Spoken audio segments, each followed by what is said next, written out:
Hi everybody. So there are lots of explanations of how a wing or an airfoil produces lift available on YouTube, Facebook, LinkedIn. They're not particularly good. Some of them are okay. A lot of them are missing in terms of an actual explanation.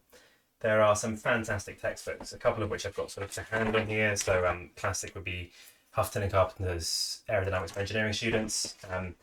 There's Captain Plotkin, really good, and anything by Drayler is also really good. Um, Doug McLean does a really good description of this. So I'm not pretending I'm bringing anything new to you guys here, but what I'm going to bring is a hopefully instructive way and a fun app that you guys can play with to understand the mechanism via which the flow leaves the trailing edge in a way that produces lift. So let's talk about what a satisfying and intuitive description of lift would have to be. So firstly, it would have to explain the why of lift. It can't just say the Kutta condition is upheld. It can't just say the flow has to leave the trailing edge smoothly. It should come up with an explanation for why. Because if you invoke that rule without explaining the why, you're basically saying lift works because lift works. Secondly, it would have to rely on physical laws. So we can think about things like Newton's law and corollaries thereof. So Newton's second law and corollaries thereof, like the Navier-Stokes, and then simplifications thereof, which is how we're going to describe it. We can use those. And then other theories pertaining to how vortices and how vortices move around in fluids, so Kelvin's theorem. So we're going to use some of those. I'll invoke them, but we're not going to go too much into the weeds. Thirdly, it's got to match physical experiments. It's got to match things we can see. And I've got a fun little thing I did when stirring my coffee this morning that I think is quite a good description of how a vortex forms and rolls up. And lastly, it should describe where the model falls down. It should describe the deficiencies in the model, because like any good model, it's going to be a simplification in order to understand things.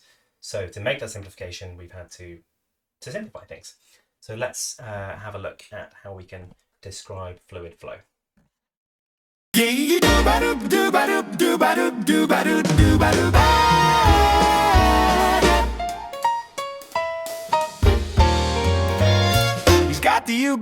Always make this mistake here. T on the screen, plus your del U, oh that's me, minus del P, add my del squared U. No one has but he's seeing it through. Oh Harry, what a terrible bit. He could have stopped but he's deep in it. This was meant to be a joke, now he's drowning in Navier-Stokes.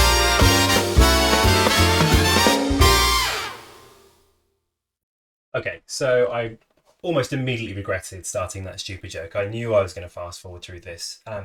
These are the Navier-Stokes equations. They are effectively Newton's second law when described to a fluid, because we have to think about the way what force means in a fluid and how we can describe these forces to a continua, which is how that works for air. So these are the Navier-Stokes. And if we want to really understand how lift works, then we'd have to delve into these, and it's an absolute nightmare.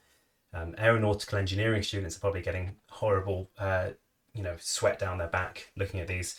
So we make some simplifications to them. So we can say, okay, if we remove some assumptions about air, if we remove viscosity is how sticky air is, how much it has a tendency to stick to itself and other things. So viscosity is, honey is very viscous, water is less viscous. We remove compressibility, which is whether it describes how much volume a particular mass of air is going to take up. So if we remove compressibility, then we say a certain mass of air always takes up the same amount of space. And we remove the third thing, which is called rotationality. We describe the flow as something called irrotational, which doesn't make quite so much sense. But if we can think about a blob of air moving through, in this model, when it's irrotational, we can say that it can move around like this, but it can't move like this. Okay, so we describe those three things and we get a much simpler equation. So we end up with, let's draw my phi nicely. Okay, so this is the potential flow, or the potential flow equation. It's a direct corollary of taking those big dirty ones and turning them into this. Now I'm done this for effect. I've described the Navier-Stokes in not the simplest way. I could have written them in vector notation, and I've described this equation in vector notation to slightly be cheeky about how complicated one is and how simple the other is. But this way here, potential flow, is so useful. It even has its own website. So potentialflow.com, nothing to do with me. I don't even know who wrote it. I think it's quite useful. It allows you to understand how we can use potential flow to analyse what goes on in fluids and of which air is one. It did give me the idea for another app that I've made to help discover what happens with lift, and that website is available for you guys. Okay, so Aeronauty is one of my ill-chosen internet handles from a while ago. I own.com, and I've put an app available at Lyft on there. So let's have a look at what that looks like. Now, we're going to have some rules. So we can use that equation, the potential flow equation, to understand how fluid moves around things. And we give it one rule. We say, basically, if we have a solid body in fluid, it can't go into it. Which makes sense. So air can't pass through a wall, it can't pass through an aerofoil, so it has to find a way to go around. And if we set our equations up correctly, there's only one solution that you can have for that. So let's have a look at what that looks like. Okay, so this is my app. This is available. You guys can go look at it. This is you can change the aerofoil. You can change the geometry of your foil. I'm not going to do that just yet. You can change the angle of attack. And what we see here is we see our aerofoil and we see flow going underneath and over the top. And it should get the colouring of those sort of correct. Let's go back and let's just change the angle of attack here. Let's see what happens. 25. Okay, hasn't caught up. Oh, it hasn't got the colouring quite right. It's I blame the guy that wrote the thing. But we see here, we do. It does change eventually. So we see that the flow smoothly manages to go around the foil, and we can zoom in and see what happens. So let's zoom right in, and it should regenerate some streamlines around here. So let's have a look. Okay, we see the flow passing around the foil, and if I zoom out, I can look at the macro scale of this whole thing again. So we've got this foil here. Go play with it, have a look. And we see up here at the top, this is the lift, the pitching moment, and the drag. So if I use pure potential flow and say the flow can't pass through the aerofoil, then I get no lift, no pitching moment, and no drag. And there's something clearly very wrong about that. So what is it? Let's have a look. So it's this bad boy down here. It's what's happening at the trailing edge. Okay, this going around here. And effectively, we've got some quite high energy flow coming here. And it would have to lose a tremendous amount of energy to be able to go around the corner like that. And in doing so, we've got really high energy flow here, and we've got some less high energy flow here. Now, there are some rules, some other rules in addition to the Navier-Stokes, which govern how fluids can move around.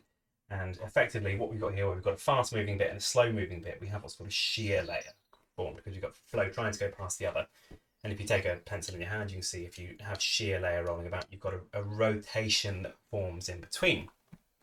So that rotation that forms in between, let's see if I can actually draw on this. I don't know if I can. Let's find out. Well, I can, that's good. Right, let's try that. So we've got velocity coming up here, going quite quickly. And then we've got some quite slow velocity here. And effectively, this is going to cause trouble here.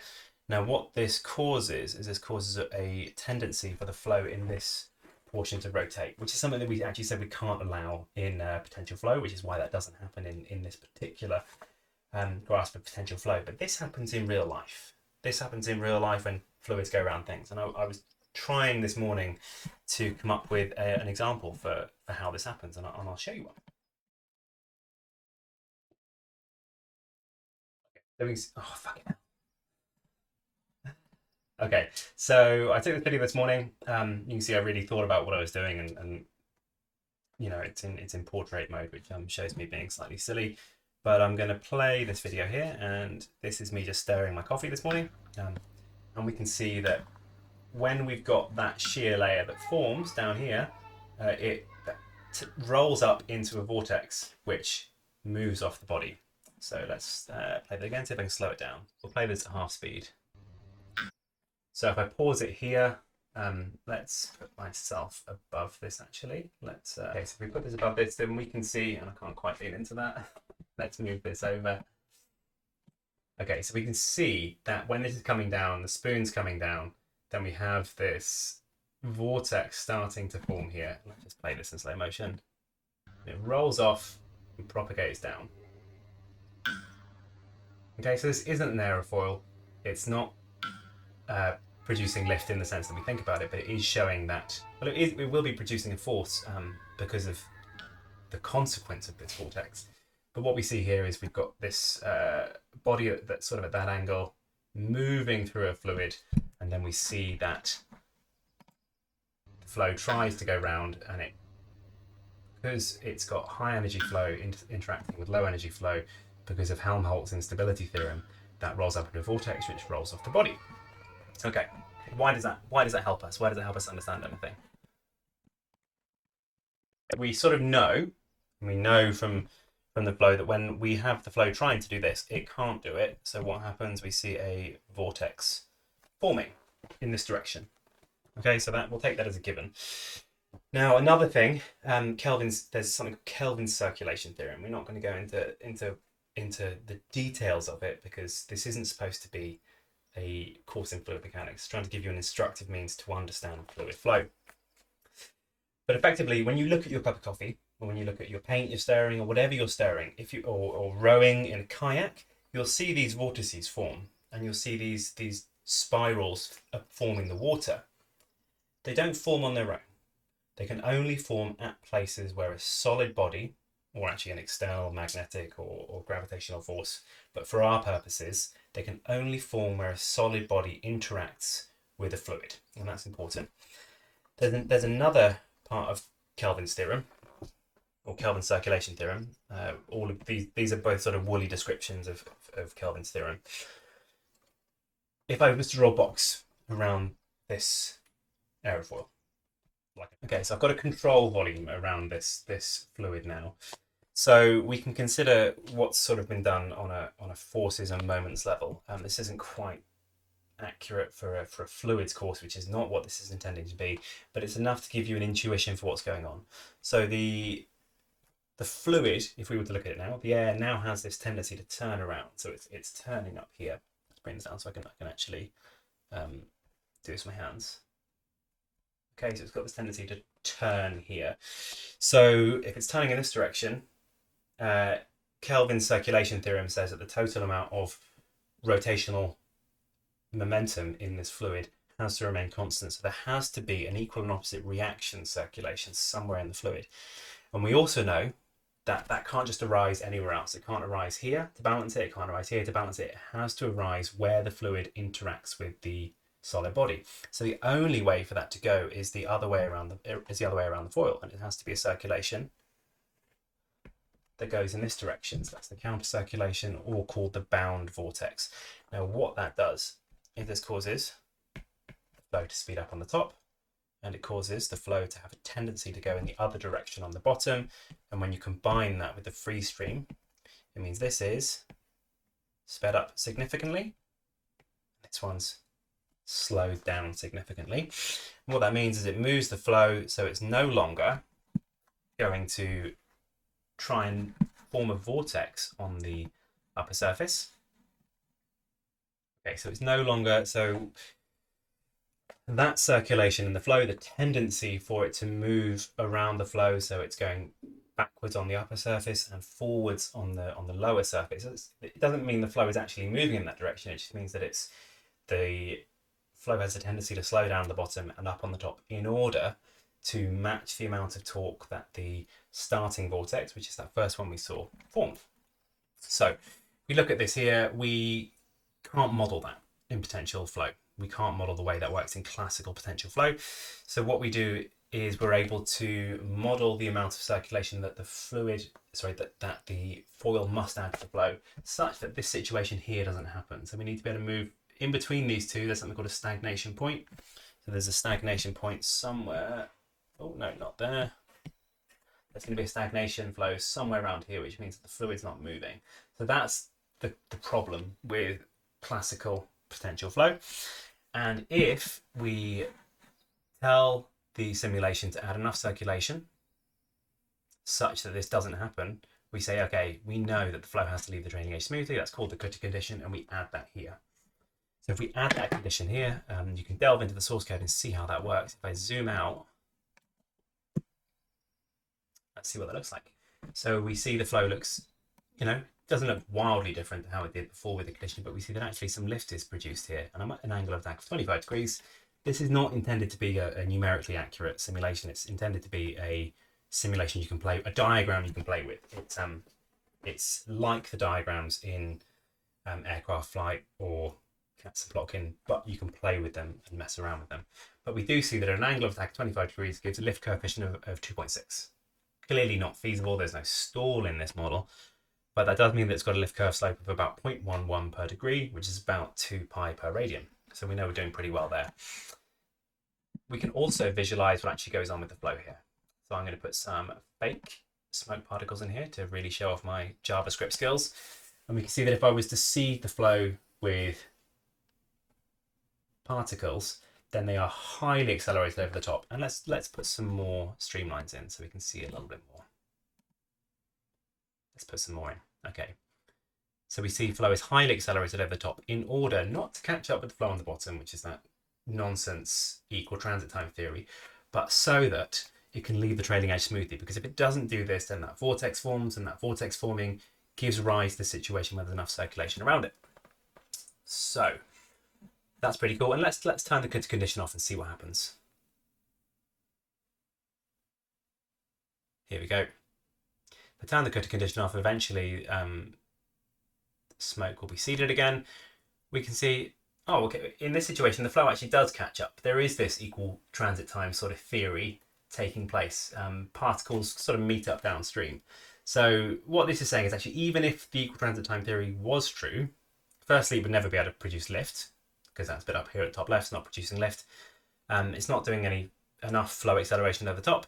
It just doesn't work. So go away, have a look at this app, play with it. There's some bits that don't work. I couldn't quite get the potential function, the stream function to plot. But take it, play with it, and see what you can find.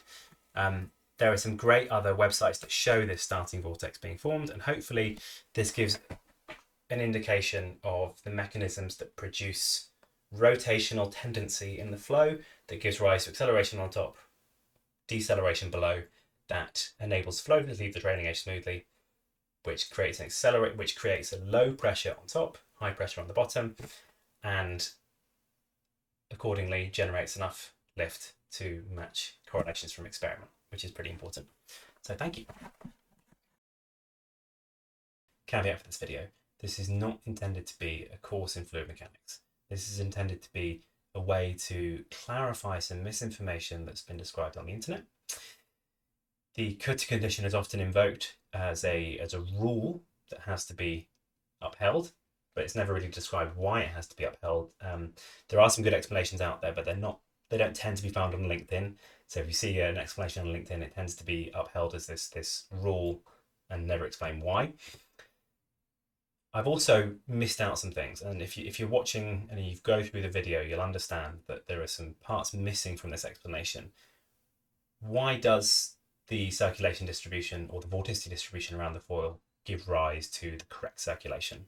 That's interesting. How does that manifest over time? What does it look like as that builds up over time? I'm not covering that. And how can two foils with very different shapes, very different cambers, very different thicknesses, how can they have the same circulation giving rise to the same lift? Now, those are questions that are wildly beyond the scope of this. I'd like to get into those in future videos. I mainly wanted to produce an app that people can play with and a description in a video that hopefully helps people understand a little bit better what the Kutta condition is, how it arises, and why it produces lift. So thank you. There are some good videos out there. This one is University of Cambridge, and it doesn't describe how the flow gets to the situation, but it is a good visual indication of the fluid flow and effectively how the flow does go faster over the top and slower over the bottom, but it doesn't describe the why. And I hope I hope this video will manage to explain that a little bit better. This video I found was pretty cool, woefully underwatched. This is someone who has spent their time to visually capture the starting vortex, and I quite like it. That's pretty cool. I like that one. So let's watch this. this is an interesting CFD simulation. We see an aerofoil impulsively started, and the starting vortex remaining fixed in space as the flow moves away, which is kind of cool. And the corollary of this whole theory, or if you're astute, you'll realize there's an opposite phenomena, which is when a foil stops, we see a stopping vortex being formed. So that's pretty cool. Links to these are all available.